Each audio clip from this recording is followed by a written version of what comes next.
ఒకవైపు చంద్రబాబు ప్రమాణ స్వీకారం, మరొక వైపు చంద్రబాబు ప్రమాణ స్వీకారం చేయకముందే అక్కడ రాజధాని ప్రాంతంలో జరుగుతున్నటువంటి అభివృద్ధి పనులు.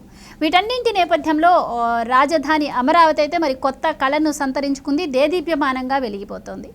మరి దీనికి సంబంధించి మరి ఇప్పటికే చంద్రబాబు గారు కూడా ఈరోజు ప్రకటన చేసిన పరిస్థితులు కూడా మనం చూసాం. రాజధానిగా అమరావతి ఉంటుంది, ఆర్థిక రాజధానిగా విశాఖ ఉంటుంది అని కూడా చెప్పారు. మరి అక్కడ జరగబోయే డెవలప్ గురించి కూడా ఆయన చాలా వ్యాఖ్యలు అయితే చేశారు. మరి ఈరోజు చంద్రబాబు ప్రమాణ స్వీకారం చేయబోతున్నారు. మరి ఆయన ప్రమాణ స్వీకారం చేశాక మరి ఆంధ్రప్రదేశ్ ఇంకా డెవలప్ ఎలా అవుతుంది, దీనికి సంబంధించి ఆయన ఎలాంటి చర్యలు తీసుకుంటారు, ఈ వివరాలన్నిటి కూడా తెలుసుకునే ప్రయత్నం చేద్దాం. మనతో ఉన్నారు senior political journalist Durga Kumar గారు. నమస్కారం. నమస్కారం మా గోవర్ధన, మన వీక్షకులకు కూడా నమస్కారం. సో చంద్రబాబు నాయుడు గారు ఇవాళ ప్రమాణ స్వీకారం చేయబోతున్నారు. మరి ఆయన ప్రమాణ స్వీకారం చేయకముందే అప్పుడే అమరావతి ప్రాంతంలో అభివృద్ధి పనులు జరగడం చూస్తూ ఉన్నాం. అక్కడ ప్రజలందరూ కూడా ఎంతో ఆనందం వ్యక్తం చేస్తున్న పరిస్థితులు కూడా మనం చూసాం. మరి ఇంకా ఆయన ప్రమాణ స్వీకారం చేశాక ఆన్ డ్యూటీ ఎక్కుతారు. మరి ఆ డ్యూటీ ఎక్కాక ఎలా ఉండబోతుంది అంటారు? అక్కడ ఇల్లాలను బట్టి ఇల్లు ఉంటుందమ్మా. ఇల్లాలు కనుక పనిమంతురాలు అయితే ఇల్లు స్వర్గంలాగా ఉంటుంది, ఆ ఇల్లాలు కనుక బద్దకస్తురాలు అయితే ఆ ఇల్లు నరకంలాగా ఉంటుంది. అట్లాగే ముఖ్యమంత్రిని బట్టి ఆ అమరావతి రాజధాని ఏదైనా లేకపోతే రాష్ట్ర అభివృద్ధి ముఖ్యమంత్రిని బట్టి ఉంటుంది. డ్రైవర్ కనుక సరైనడు కాకపోతే ఎంత మంచి బండి బెంచ్ కారు ఇచ్చినా తీసుకెళ్ళి చెట్టు కొడతాడు, ముఖ్యమంత్రి పోతాడు, బండి పోతుంది. అదే కనుక పనిమంతుడికి ఇస్తే మామూలు కారుని కూడా చాలా అద్భుతంగా డ్రైవ్ చేయగలుగుతాడు. ఇప్పుడు ఈ అమరావతి అనే దాన్ని వాటికున్న సొబగులన్నింటినీ కూడా పీక్కుపోయారు. కావాలని దాన్ని ఒక పాడుపెట్టి శ్మశానం అని స్పీకర్ లాంటి వ్యక్తి మాట్లాడాడు. అనేక మంది నాయకులు మాట్లాడారు. ఏముంది అక్కడ, శ్మశానం అని ఒకడు, ఇంకోటి అని ఒకడు ఇష్టం వచ్చినట్టు మాట్లాడారు. తర్వాత వేసిన పైపులు మొన్న మధ్య రాజేంద్రనాథ్ రెడ్డి ఆర్థిక మంత్రి పీక్కుపోయాడు. తర్వాత మొన్న అచ్యుతాపురానికి కేబుల్స్ పీక్కుపోయారు. తర్వాత పరిచిన సీడ్ రోడ్లో పరిచిన మెటల్ని ఎత్తుపోయారు. దాదాపు 2.5 ఫీట్లు హైట్తో పరిచిన రోడ్డు. అలా ఏది అవకాశం ఉంటే అవన్నీ తీసుకెళ్ళిపోయారు. దీంతో ఈ 5 ఏళ్ల నుంచి తుప్పలు అడవిలాగా పెరిగిపోయింది ఆ ప్రాంతం అంతా. మరి అంతే కదమ్మా, పోషణ లేకపోతే ఇవాళ ఔటర్ రింగ్ రోడ్డు ఎన్నాళ్ళైంది ప్రారంభోత్సవం చేసి, అప్పుడు మెయింటెనెన్స్ చేయకపోతే ఏదైనా కూడా అది ఒక అడవిలాగా అవుతుందమ్మా. ఇప్పుడు ఔటర్ రింగ్ రోడ్డు ఉంది, ఔటర్ రింగ్ రోడ్ని ఎలా మెయింటైన్ చేస్తుంది ఇక్కడ హెచ్ఎండిఏ? ఎంత ఒక పార్కు లాగా ప్రతిరోజు వర్కర్స్ పనిచేస్తారు, పూల చెట్లని మెయింటైన్ చేస్తారు, ఎక్కడ పక్కన గరికున్న మిషన్లు పెట్టి అన్నీ చెక్కేస్తుంటారు. National highways authority of India కూడా వాళ్ళ హైవేస్ పక్కనున్న గరికిని కూడా నీట్గా చేస్తున్నారు. ఇదివరకట్లాగా రోడ్ల పక్కన కంప కచాటు పెరిగితే ఊరుకునే రోజులు కాదు. మనం కూడా అంతర్జాతీయ ప్రమాణాలకి పెరుగుతుంది భారతదేశం. కానీ ఆంధ్రప్రదేశ్ మాత్రం గత 5 ఏళ్లలో కూనరిల్లిపోయింది. అసలు పూర్వకాలం బ్రిటిష్ వాళ్ళ టైంలో ఉన్న మెయింటెనెన్స్ కూడా లేవు రోడ్లకి. దాంతో ఆ ప్రాంతం అంతా కూడా అడవిలాగా వెళ్ళిపోయింది. అమరావతి దళిత జేఏసీ చైర్మన్ నా తమ్ముడు బాలకోటయ్య గారు, ఆ బాలకోట గారు ఇవాళ గత రాత్రి వెళ్ళి అక్కడ నియోన్ లైట్లో వెలిగిపోతున్న ప్రాంతంలో ఆయన చూస్తే నమ్మలేకపోతున్నాం, నిజంగా సీడ్ రోడ్డు ఇలా డెవలప్ అయింది అని ఆయన చూపిస్తున్నాడు. 98 పొక్కలైన్లు పెట్టి 2 రోజుల్లో మొత్తం అంతా క్లీన్ చేయించేశాడు కొత్త సీఎం సౌరభ్ కుమార్ సిఎస్ గారు. ఆ తర్వాత మంచి లైట్లు కూడా మళ్ళీ అన్నీ వేయించేశారు. వేయించేటప్పటికి అసలు పట్ట పగల్లాగా ఉంది. అసలు ఆయన రాత్రి ఆ ఫోటో పెట్టాడు కదా యూట్యూబుల్లో, ఆయన ఎంత ఆనందపడుతున్నా అంటే ఆరాటపడ్డాడు. ఏది అమరావతిని ఇట్లా నాశనం చేస్తుంటే. రాత్రి ఆయన ముఖం చూస్తే బల్బులు ఎలా వెలిగిపోతున్నాయో ఆయన ముఖం కూడా అంత వెలుగుతుంది. ఎందుకు, ఆయన కోరుకున్నది మంచి అమరావతి రాజధాని రావాలి. అందుకోసం దళిత జేఏసీగా వాళ్ళు ఎంత కష్టాలు పడ్డారు, వాళ్ళ మెంబర్స్ ఎవరైతే పొలాలు ఇచ్చారు ఎక్కువ మంది వాళ్ళే ఉన్నారు అందులో. అందుకని బాలకోటయ్య గారు తిరుగులేని పోరాటం చేస్తూనే ఉన్నాడు ఈ 5 ఏళ్లలో. రాత్రి ఆయన మరి ఆ సీడ్ రోడ్డుకి వెళ్ళి అంత ఆనందాన్ని ఒక చిన్నపిల్లాడిలాగా పొంగిపోయాడు అవి చూసి. అట్లా ఎవరైనా సరేనమ్మా చేస్తే ఏదైనా డెవలప్మెంట్ అనేది జరుగుతుంది. ఇప్పుడు ఈ కొత్త చీఫ్ సెక్రటరీ గారు రాగానే మొత్తం గతంలో అమరావతి ఎలాంటి ప్రగతి పథం వైపు దూసుకెళ్తుందో అప్పుడు పట్టిన చెదలంతా వదిలిచ్చేస్తున్నాడు. వదిలిచ్చేసి మంచి క్లీన్ అమరావతిని మళ్ళీ మంచి ఒక అందమైన అమరావతిని సృష్టిస్తున్నారు.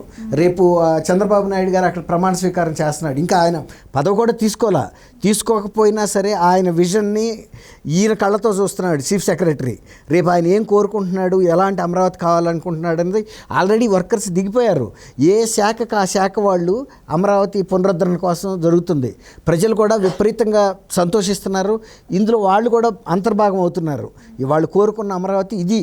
అంతేగాని శ్మశానంలాగా చేస్తే శ్మశానం కాకేమవుద్ది, స్వర్గాన్ని కూడా శ్మశానం చేయొచ్చు. అలాగే శ్మశానాలను కూడా ఇవాళ స్వర్గపురులుగా మారుస్తున్నారు. గతంలో లాగా శ్మశానం అంటే పాములు పుట్టలు ఉండేటట్టుగా లేవు. ఇప్పుడు సంస్కారవంతమైన ప్రభుత్వాలు వచ్చిన తర్వాత శ్మశానాలను కూడా ఇప్పుడు మహాప్రస్థానం అని హైదరాబాద్లో ఉంది కదమ్మా, వాళ్ళు ఫినిక్స్ కంపెనీ వాళ్ళు జిహెచ్ఎంసీ కలిపి కట్టిని.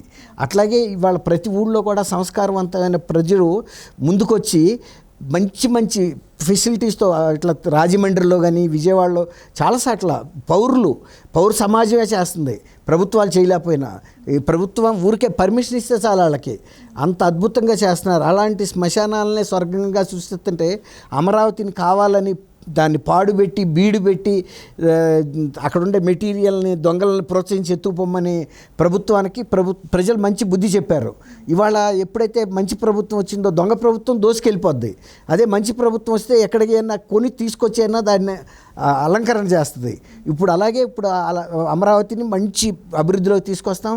వైజాగ్ని కూడా ఆర్థిక రాజధానిగా చేస్తూ ఉన్నారు. ఎందుకంటే ఆల్రెడీ దానికి ఆ శక్తి ఉంది, పటుత్వం ఉంది. ఆర్థిక రాజధానికి అనేక కేంద్ర సంస్థలు ఉన్నాయి అక్కడ. తర్వాత వైజాగ్ అటు ఒరిస్సాకి బార్డర్లో ఉంది. తర్వాత ఒక మంచి డెవలప్డ్ సిటీ. ఇవాళ కాదు, ఈ రాష్ట్రం ఏర్పడే నాటికే వైజాగ్ అంటూ ఒక ప్రత్యేక స్థానం ఉంది. టూరిజంగా కూడా మంచి ప్రాముఖ్యత గల ప్రదేశం. వాడు అదే అడిగాడు చంద్రబాబు నాయుడు గారు, మరి న్యాయ రాజధాని అని చెప్పావు, నువ్వు కర్నూలులో ఏం చేసావని. ఏం చేయలే. ఇక్కడ రాజధానినే పాడు పెడితే అమరావతిని అంత చక్కగా తీర్చిదిద్దిన రాజధాని ఏమీ లేని సాట వెళ్ళి కర్నూలులో ఆయన ఏం చేయగలుగుతాడు? విధ్వంసం చేసేవాడికి అభివృద్ధి చేయటం రాదు. అది స్పష్టంగా ఇవాళ కనపడుతుంది. కాబట్టి ఇవాళ ఇంకోటి కూడా ఆయన చెప్తున్నాడు, ప్రజలు చాలా బాధ్యతతో మనకు ఈ అధికారం కాదు బాధ్యత ఇచ్చారు. ఒక ముఖ్యమంత్రి ఎంత ఫెయిల్ అవుతాడో చూశారు. తెలియక అధికారం ఇచ్చినందుకు వాళ్ళకి ఎన్ని తిప్పలు పెట్టాలో అన్ని తిప్పలు పెట్టాడు. రాష్ట్రాన్ని ఎంత అధోగతి పాలు చేయాలో అంత అధోగతి పాలు చేశాడు. అందుకే ప్రజలు మళ్ళీ కావాలని మనకి పవిత్రమైన బాధ్యత మన మీద పెట్టారు. కాబట్టి మనం కూడా వాళ్ళకు ఒక సేవకులుగా వినయంగా వాళ్ళ మీద దౌర్జన్యాలు దాష్టికాలు కాదు మనం చేయాల్సింది. వాళ్ళకి మంచి సదుపాయాలు కల్పించడం, వాళ్ళకి మంచి జీవనం కల్పించడం, భద్రత కల్పించడం, ఇవన్నీ కూడా మారిన చంద్రబాబు నాయుడు గారు చెప్తున్న విషయాలు చూస్తుంటే తర్వాత కేంద్రం ఆల్రెడీ మనకు ఒక హామీ ఇచ్చింది, ఆంధ్రప్రదేశ్ ప్రగతిలో మేము సహకరిస్తామని. ఇవన్నీ మనకు కలిసి వచ్చే అంశాలు. ప్రజలను కూడా వాళ్ళు మన మీద పెట్టిన నమ్మకాన్ని వమ్ము చేసుకోకుండా ప్రజలు ఎంత నమ్మకం పెట్టారో అంత మనం నిలబెట్టి వాళ్ళని ఉన్నత స్థానంలో ఉంచాలి అని ఆయన చెప్తున్న ఇవాళ మాట్లాడుతున్నప్పుడు, రేపు మీ అందరి సహకారంతోనే నేను పదవి చేపడుతున్నాను, మళ్ళీ మీ సహకారం మళ్ళీ కూడా కావాలి ఈ పునర్నిర్మాణంలో అని కూడా ఆయన అందరికీ విజ్ఞప్తి చేశాడు. కార్యకర్తలు కూడా మళ్ళీ పునరాంకితమై పనిచేయాలి. ప్రజలు కూడా గతంలో జరిగిన తప్పుల్ని సవరించడానికి చేస్తున్న ఈ ప్రయత్నంలో మాతో పాటు సహకరించి ఎలా అయితే గెలిపించారో ఆ సహకారం కూడా అందిస్తే మనం దివ్యమైన ఆంధ్రప్రదేశ్ను సృష్టించగలము.